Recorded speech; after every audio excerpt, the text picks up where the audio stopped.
Kaya ma'am, ito po kasing case ni ma'am, in-advise ko na to dati pa eh. Pero, nakikita, pag in-adjust ko siya, siyempre, gumagana ang paramdam niya. Hindi lang basta pwede siyang basta-basahin. Kasi nga, napupudpud na. Diniscuss ko na sa kanya to before eh. Ngayon, ito latest to ngayon. Ayan hindi ko pa to nakikita Pero ang tawag nga dyan is ABN. Charan! Okay. Superior displacement of femoral head. There is a narrowing of left hip joint space associated with narrowing of joints. Okay. Joint space. Degenerative osteoarthritis of the left described. Okay. Displaced na siya. Pwede naman tong hatakin, pero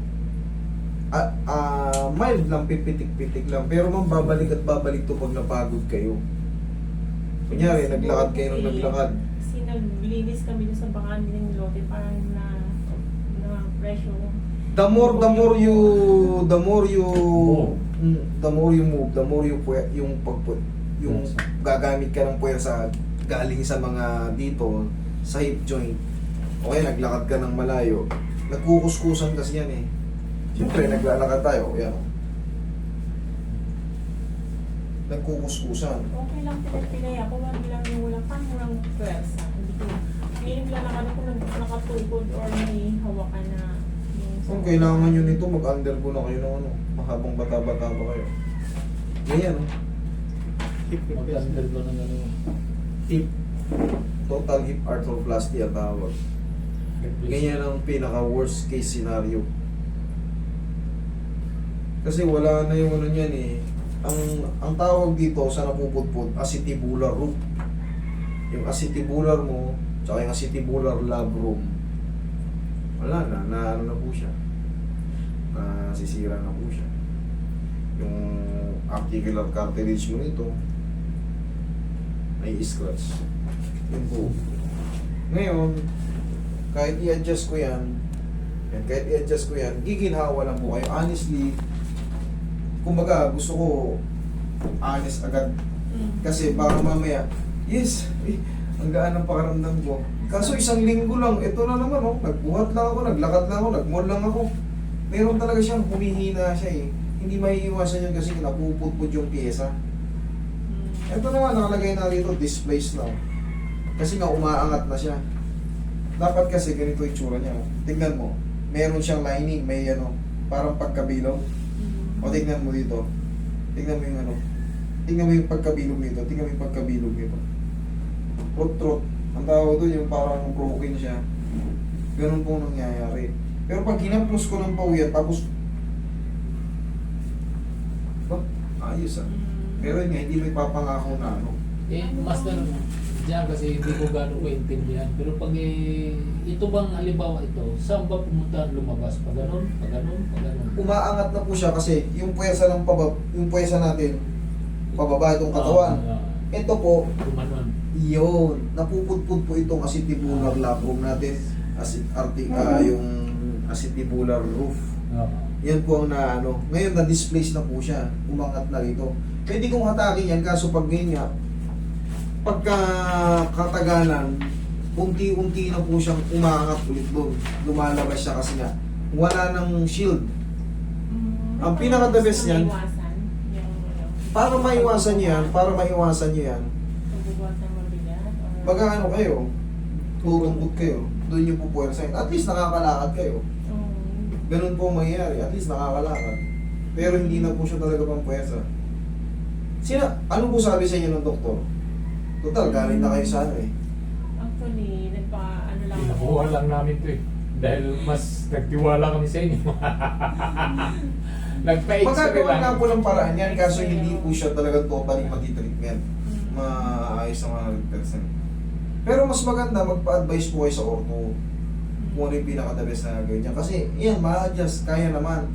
Pero nga, habang tumatagal, dahil wala nang lock nawala yung lock, umaangat pa rin siya. Tingnan mo, maiksi yung isang mong paa. Higa ka. Maiksi yan, kasi nga, nasa taas na yung Vaccine na. Ayun yung report Ang May isang Naka-displace option na. dyan before, yung talaga operasyon, yung lalagyan ng bakat. O eh, gaya nga na sinabi ko, yan o. Total hip arthroplasty. Eh, Pero nakita nyo, ginagawa na, ganun din na magiging treatment ko niyan. Di ba naayos ko siya, tapos nakakatagal. 3 years ago, nakakalakad naman ako, okay naman. Okay lang na pilay-pilay, basta nakakalakad. Huwag lang yung walang pwersa. Ito si Ma'am galing nun sa akin dati. Tinitreat ko to, in-explain ko na sa kanya to before. Oo. Ngayon, syempre, mas tiwala sila sa akin eh. Ayaw pa din na magpa-opera eh. Ayaw ko In-advise din sila. O sige, total. Gusto nyo dito eh. Di, gawa natin ang paraan. Iga. Sige po. Tingnan mo ngayon. Basic. Basic yan. Dito kami may tiwala, master eh. Ano, Wala, layo. wala kang magagawa Halos dito. isang- Isang layo nga namin eh. Halos isang daliri ng... Oh, oh. Layo na nga. Oh, ayan, tatayo ko lang oh. Gawa natin ang i-adjust natin. Tapos, para mawala yung irritation, kakalagin natin doon. Ang problema naman, yung suot nyo, Hindi, may short ako. hindi, abot na. Okay. Relax naman. Okay.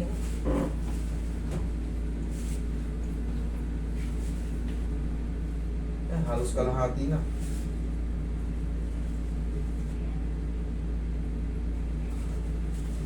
Tagilid kayo ma'am, para yung sa may balakangan nyo. Paano? Okay. Kasi nga, di ba nakalabas nga siya? Pag diniinan mo yan, siyempre, Lalabas yun. tatamaan ngayon. Kasi wala sa timing eh. Baka kaya nga tinatanong, kasi nahatak ko na eh.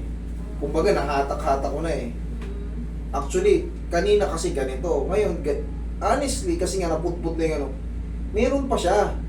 Pero kita mo, mas komportable ka. Okay, tapos lagyan nyo po ng ano yan. Lagyan nyo po ng, what I mean, mag-ano kayo. Kung sabihin na natin hindi kayo makaiwas, may lalakarin kayo, medyo mahaba-haba ano. Kahit nga sa bahay lang, kung pabalik-balik naman kayo, sasakit pa rin siya eh. Yun ang napapansin ko. The more you walk, katulad niya sa tindahan, mayat-maya kayo siguro pag ganun-ganon. Hindi ko nararamdaman din. Pag ano kayo, kahit payong lang, Para Eh, support.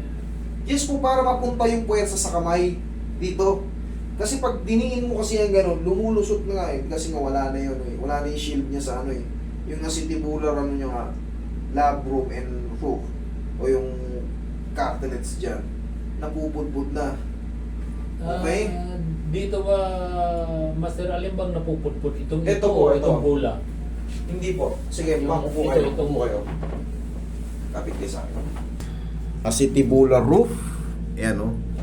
Na-scratch na kasi ito eh. Ayan, yung articular cartilage yan. Tsaka yung acetibular labrum. Ito po yung bumibigay.